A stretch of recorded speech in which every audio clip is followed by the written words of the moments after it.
So in effect, I have kind of figured out how to change my life in one day. Hey friend, hey, it's Denise Renee. Have you ever wished that you could change your life in one day? Yes please, that is me all day. I wish that the moment I start something, I am seeing results. I am like that when I start a new project, if I'm starting a new job, if I'm taking a new course, if I'm starting a healthy journey, or rather restarting it for the 159th time. I am looking forward to the end result of when everything is gonna be looking fabulous. I'm looking at having that new skill set. I'm looking at having more money. I'm looking at taking that bikini shot. Okay, maybe more like a one piece with a cute little wrap. And it's that thing that just like gets me so excited. And I just can't hide it. I'm about to lose control and not think I like it. Baby, don't mind me. I come with the dramatics. But the problem is, I don't get results in one day. At least not the dramatic ones. I recently lost about 20 pounds in 50 days. But I still kind of look the same, to me anyway. And it's only because I have so far to go. And so often in my life, it's at that point where I feel like, well, I should see these dramatic results. And I haven't yet, that I get discouraged and quit. Has that ever happened to you? Part of the problem is that there is like a fundamental disconnect in our society. When I was growing up in the 80s and 90s, the generations before me called us the microwave generation. You guys just wanted everything in an instant. You just put it in the microwave and boop, boop, boop, boop, boop, it's done. Well, now we are in the TikTok generation. We are in the Netflix generation. And we could sit down for a day and watch an entire season of a show. Technology is great, but it's caused us to really lose touch with the natural process of things. I mean, I remember when I was younger, we used to sit around the TV and wait for our favorite TV shows to come on. I mean, and we thought we was fancy when we got VCRs. In fact, there was a show that my mom, my sister, and I absolutely adored. Star Trek Next Generation, baby. And let me tell you something, if you knew my family at that time, you know, back when there were house phones, everybody knew you did not call our house on Saturday nights at 7 p.m. Why? Because we wasn't gonna answer. There was 3 to beam up. We were watching our show. You could call the phone, but you wasn't getting a response until 8 o'clock. Check the caller ID to who dared to call during our show. And I clearly remember the season 3 finale. It was when Jean-Luc Picard got turned into a Borg.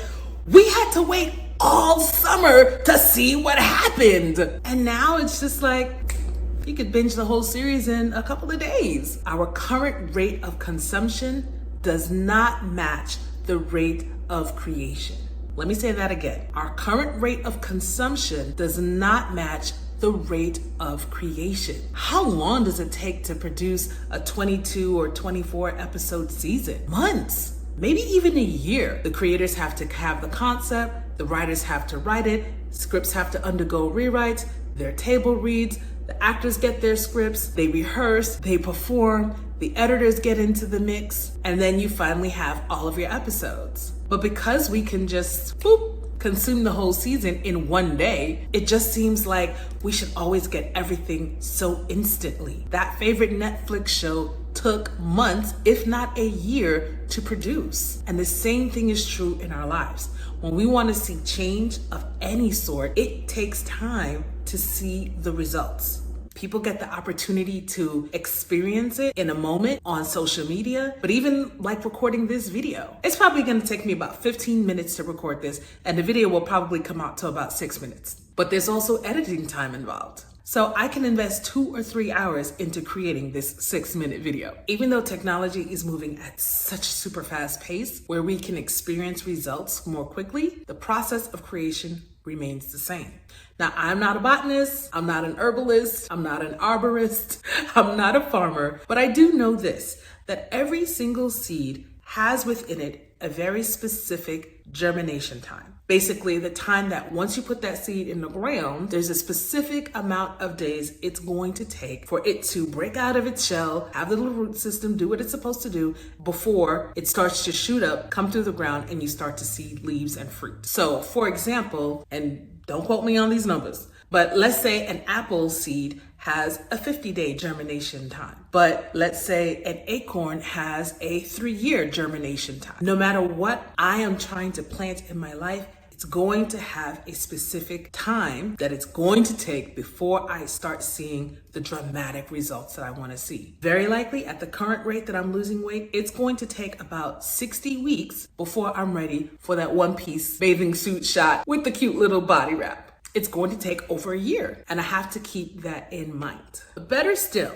as I start to get into my most reflective time of the year, which always happens as my birthday draws closer, I really start to think about the life lessons that I've learned over that last year and really make sure that I am reapplying them daily. One of the biggest things I've picked up this year is that in the moment that I have decided to change, I have to take on the identity of that change. And when I do, I get dramatically different results, at least for me, because over the last 2 months or so, I have been very consistent with installing some new habits that are going to give me those dramatic results that I want to see a few months from now, or a year from now, or 5 years from now. I've already embraced the identity that I am in that one-piece bathing suit shot. I am that person right now. I am that person that has a fabulous new job right now. I am that person that has thousands of people watching my videos and downloading my digital tools that's helping them with their writing. I am that person right now. So by embracing that identity change, I take the actions that I need to take consistently in order to see the results that I want to see. So in effect, I have kind of figured out how to change my life in one day. I just have to go through the germination period, and it's going to take time for me and you to see it. Because I know this for sure. Every time I have stopped a process or a journey and I dug up the seeds that I planted, I look and I see, you know what? It had already sprouted roots. It was already doing something underneath the soil. I just didn't see it yet, and I just wasn't patient enough to let it run its full course. So I'm excited because I've been changing my life day by day. And I can't wait to see the dramatic results. It's just, I gotta get through what I call the mundane middle, the unsexy part of change, the consistency. So I hope that this thought is something that helps you with whatever you're looking to start or whatever you're struggling to continue with. Keep going. If you haven't seen the leaves begin to poke through the soil, it doesn't mean that your seed hasn't taken root. It has. Just give it some more time. What do you think about this idea about changing your life in one day and taking on a new identity and letting it help you remain consistent until you see the results? Let me know down in the comments below. If you like this video and you found it helpful, go ahead and give it a thumbs up. If you disagree with me, give it a thumbs down and let me know why. And if you like my silly antics, make sure that you subscribe and hit the notification bell so that I can see you in the next video.